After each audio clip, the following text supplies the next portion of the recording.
Oui, shalom, peuple de Dieu. C'est encore votre frère Joseph Mwanza, les frères de Jésus, les rocs tabernacle au Kassai central, Kananga. J'interviens par rapport à la question de notre frère Freddy Mbala. Il dit, y a-t-il une différence entre le Saint-Esprit et la révélation? Oui ou non, et pourquoi? Si oui ou non, qu'est-ce que le Saint-Esprit et qu'est-ce que la révélation? Selon la Bible, mes chers amis, merci. C'est comme notre prophète le dit, chaque question biblique a une réponse biblique. Comme cette question est biblique, nous essaierons d'apporter une petite lumière selon notre petite connaissance. Et bien avant de commencer, nous allons lire la parole de Dieu dans le livre de Jean, au chapitre 14, verset 25. Jésus-Christ qui dit, je vous ai dit ces choses pendant que je demeure avec vous. 26. Mais le consolateur, l'Esprit que le Père enverra à mon nom, vous enseignera toutes choses et vous rappellera tout ce que je vous ai dit. En lisant cette écriture, nous voyons que c'est une écriture qui a déjà fait le résumé de notre étude. Jésus-Christ a dit, il parlait aux disciples, mais il a dit tout ce que je vous dis est trop. Mais je sais que pour le moment, vous n'allez pas comprendre. Mais le moment viendra où je vous enverrai le consolateur. Lui vous enseignera toutes choses. Voilà, par cette écriture, je comprends qu'il y a une différence, une petite différence entre le Saint-Esprit et la révélation. Le Saint-Esprit, de par sa définition, nous pouvons dire que le Saint-Esprit, c'est le consolateur. Selon cette écriture, le Saint-Esprit est le consolateur. Selon l'écriture de Éphésiens, au chapitre 1er, le verset 13, nous pouvons le lire ensemble si nous allons y arriver rapidement. Éphésiens 1,13 nous dit ceci. En lui, vous aussi, après avoir entendu la parole de la vérité, l'évangile de votre salut, en lui, vous avez cru et que vous avez été scellés du Saint-Esprit qui vous avait été promis. Dans cette écriture, nous comprenons aussi que le Saint-Esprit est un sceau. Un sceau, et pourquoi nous l'appelons un sceau? C'est parce qu'avant que Dieu baptise une personne de son esprit, il doit d'abord achever son travail. Voilà pourquoi on ne peut pas sceller quelque chose qui n'est pas achevé. Une lettre achevée doit avoir un sceau, une signature, pour prouver que ceci vient de telle part. Voilà pourquoi nous signifions le Saint-Esprit attend qu'un sceau. Le Saint-Esprit est aussi une alliance. Le Saint-Esprit, c'est aussi Jésus-Christ qui est dans des hommes. Voilà pourquoi lorsque le Saint-Esprit qui est descendu au jour de la Pentecôte, c'est que comme une flamme de feu en descendant, c'est que Jésus-Christ qui est sous forme de la colonne de feu qui s'était réparti dans les frères et sœurs qui étaient dans la chambre haute. Voilà un peu la signification du Saint-Esprit. Parlant de la révélation, nous comprenons aussi que la révélation, c'est qu'un enseignement. La révélation, c'est qu'une démonstration. La révélation, c'est une ouverture de quelque chose qui était caché et on démontre encore la même chose. Il y a encore une différence entre l'ouverture et la révélation. On peut ouvrir quelque chose, mais on ne révèle pas ce qui se trouve. Et voilà pourquoi Jésus-Christ a dit, lorsque le consolateur viendra, qu'il vous enseignera. Donc la révélation peut aussi être un enseignement.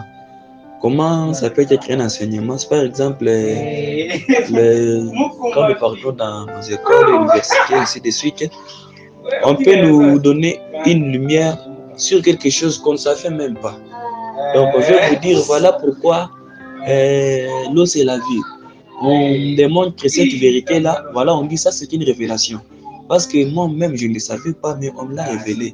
On m'a dit que la révélation, c'est ceci, c'est cela. L'eau, c'est ceci et cela. Tant que je ne le savais pas. Parlant toujours de la révélation, nous allons ouvrir notre Bible encore dans le livre de Romains, au chapitre 6, le verset 25. Paul dit ceci.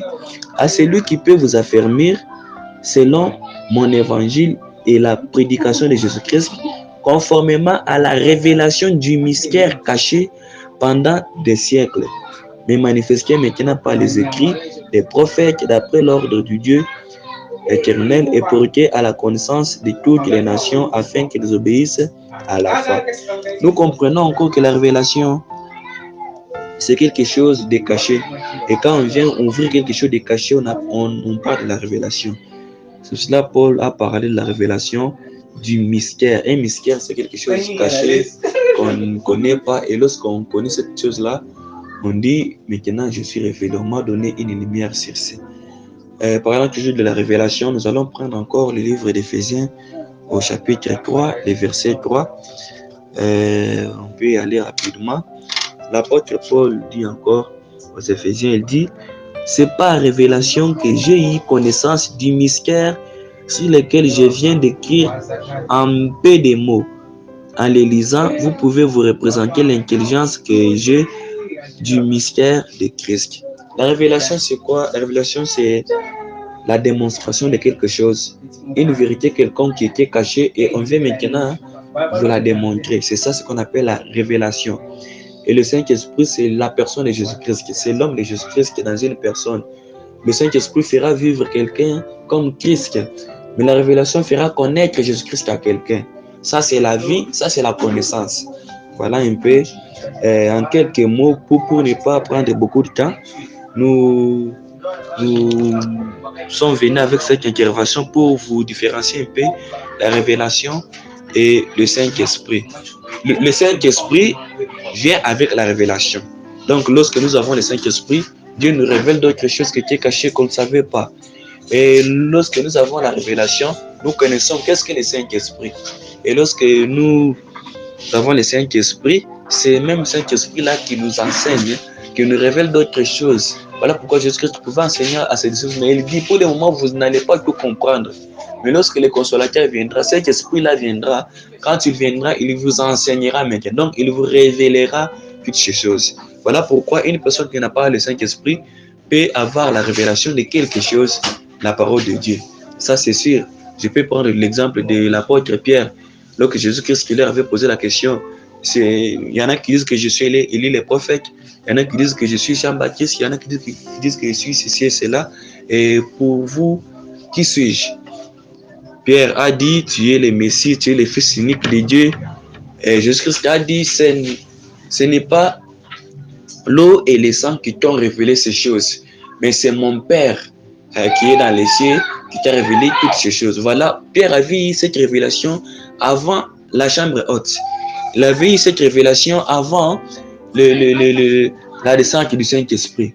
C'est pour cela que nous disons, la révélation, c'est différent du Saint-Esprit, parce que Pierre avait eu cette révélation-là avant même qu'il ait le Saint-Esprit. Il avait dit à Jésus-Christ, tu es ceci et cela, et ce qui est vrai, Jésus a dit, cette révélation ne vient pas de toi, mais ça vient du Père. Et lorsque le Saint-Esprit descendit, l'apôtre Pierre avait eu beaucoup de révélations sur la parole de Dieu, beaucoup de lumière, le courage. Là, le Saint-Esprit leur avait révélé le courage. Que le Seigneur vous bénisse. Que le Seigneur vous bénisse, c'est un peu ça, en bref, sur la question posée par les frères Freddy. Je crois que ce n'est pas tout. La connaissance, j'ajoute, c'est encore quelques points que j'ai dit qui ne sont pas conformes. Nous sommes pendant un débat. Quelqu'un aussi peut exposer sur les mêmes sujets. Que Dieu soit avec vous. Nous attendons toujours les suggestions des autres. Que le Seigneur vous bénisse. Nous avons fait ceci compte tenu du temps. On fait juste un petit discours. Que Dieu soit avec vous, malgré j'ai pris beaucoup de temps, mais que Dieu vous bénisse. Je vais démontrer avec quelques écritures selon la connaissance que Dieu nous a donnée. Que Dieu soit avec vous.